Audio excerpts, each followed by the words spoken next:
Hermanos, hermanas, muy buenos días. Bienvenidos al devocional de la comunidad contigo de hoy miércoles 11 de octubre. Antes de iniciar, vamos a orar. Amado Padre, bendito Dios, muchas gracias por todas las bendiciones que de ti recibimos y rogamos que en esta mañana tu Santo Espíritu sea guiándonos en el estudio de tu palabra. Seas hablando a nuestras mentes y nuestros corazones y nos ayudes a poner en práctica esta palabra. Te lo pedimos en el nombre de Cristo Jesús. Amén. En esta pequeña serie de devocionales estamos viendo en Romanos 12 cómo podemos vivir una vida centrada en el Evangelio, porque dijimos que el Evangelio es vida. Entonces, cuando queremos que nuestra vida esté centrada en el Evangelio, nuestra actitud debe reflejar que verdaderamente somos hijos de Dios y esta actitud debe hacerse evidente en nuestra conducta, primero para con Dios, después para con otros cristianos y también para con otras personas, las que no son cristianas y probablemente también con nuestros enemigos. En los dos anteriores devocionales ya vimos nuestra actitud para con Dios y para con otros cristianos. Y ahora veremos cómo debe ser nuestra actitud para con las personas que no conocen al Señor Jesucristo y donde están también nuestros enemigos. Para ello, leyendo Romanos 12, vamos a ver los capítulos 14 al 21 y vamos a avanzar versículo por versículo. Entonces, la palabra dice así. El versículo 14, bendecid a los que os persiguen, bendecid y no maldigáis. En nuestra naturaleza humana es casi imposible bendecir a alguien que nos ha hecho daño o nos está haciendo daño. Esto no nace de un corazón que está resentido y menos, como Pablo dice, que bendigamos y no maldigamos. Pero si hemos conocido la gracia de Dios en nuestras propias vidas y Él ha perdonado todas nuestras transgresiones, ¿cómo nosotros no podemos hacer lo mismo siendo sus hijos, siendo hijos de Dios?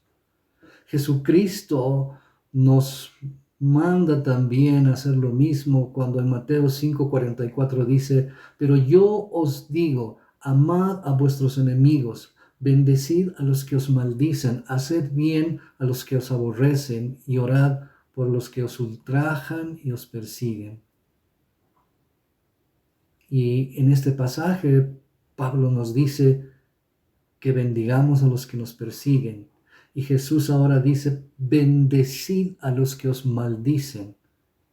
Y bendecir significa invocar la bendición de Dios sobre. ¿Sobre quiénes? ¿Sobre nuestros enemigos? ¿Sobre los que nos maldicen, nos dañan? Imposible. No. No es imposible, porque nuestra mente y nuestro corazón ya han sido renovados por el Evangelio y debemos vivirlo siendo obedientes al mandato de Dios en su palabra.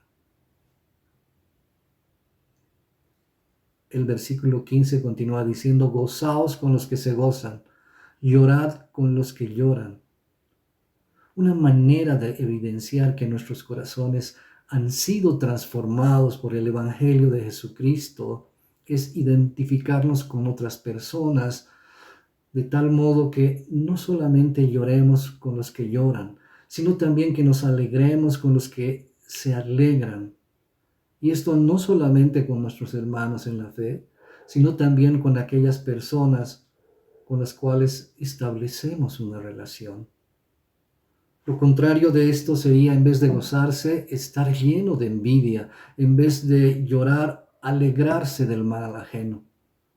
Y esto no debe ocurrir en el corazón de los hijos de Dios. El Evangelio debe hacer que amemos a nuestro prójimo como a nosotros mismos, aún a nuestros enemigos que también son nuestro prójimo. El versículo 16 dice, unánimes entre vosotros, no altivo, sino asociándoos con los humildes. No seáis sabios en vuestra propia opinión. Otra muestra de la vida transformada por el Evangelio es que vivamos en armonía con todos.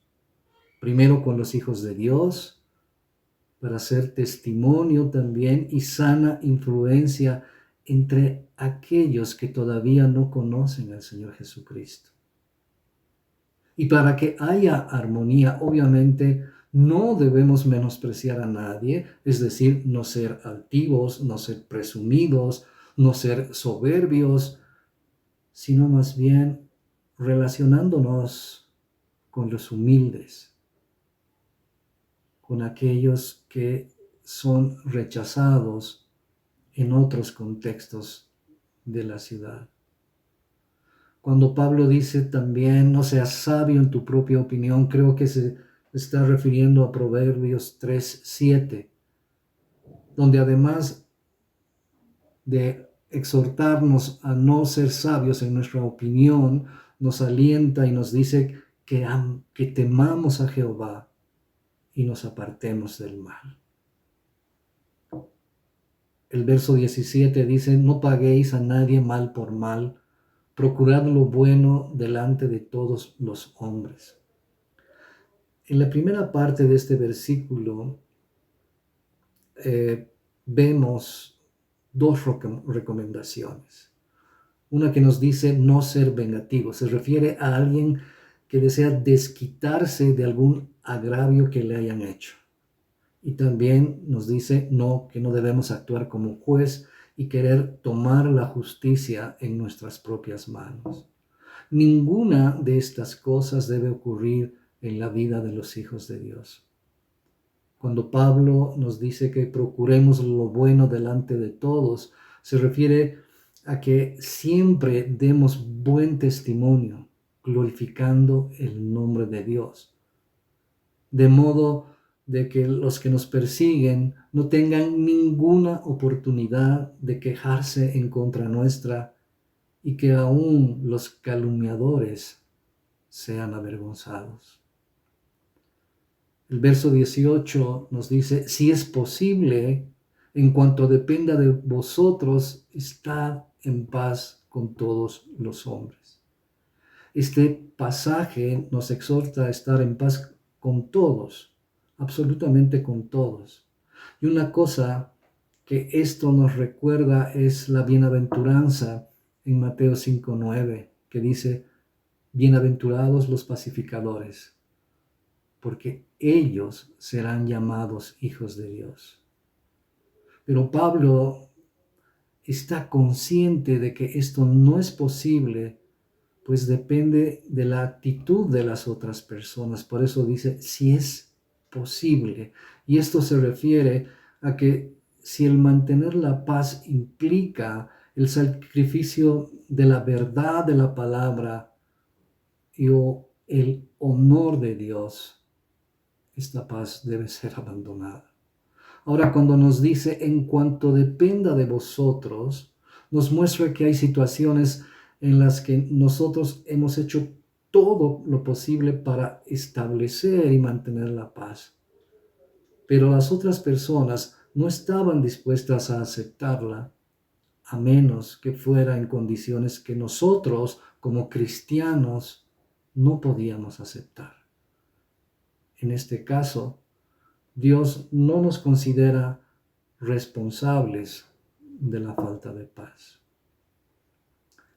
El verso 19 dice, no os venguéis vosotros mismos, amados míos, sino dejad lugar a la ira de Dios, porque escrito está, mía es la venganza, yo pagaré, dice el Señor. Esto ya lo hemos visto en el versículo 17, el no ser vengativo.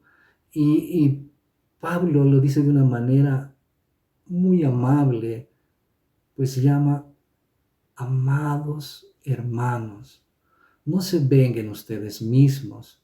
Ese papel no les corresponde, le corresponde a Dios. Él es quien debe derramar su ira y ejecutar venganza. Como hijos de Dios, viviendo el Evangelio, debemos dejar todo en sus manos. Él se encargará de todo. El verso 20 dice, así que, si tu enemigo tuviese hambre, dale de comer. Si tuviere sed, dale de beber. Pues haciendo esto, ascuas de fuego amontonarás sobre su cabeza. A todos aquellos que nos han hecho daño, aquellos que nos persiguen, debemos ayudarlos en su necesidad, pero hacerlo con todo nuestro corazón, como Dios nos manda. Así como Dios en su gracia nos regaló la salvación a nosotros. Cuando hacemos esto, esta porción nos enseña que nuestros enemigos se avergonzarán por la inesperada bondad recibida de parte de nosotros.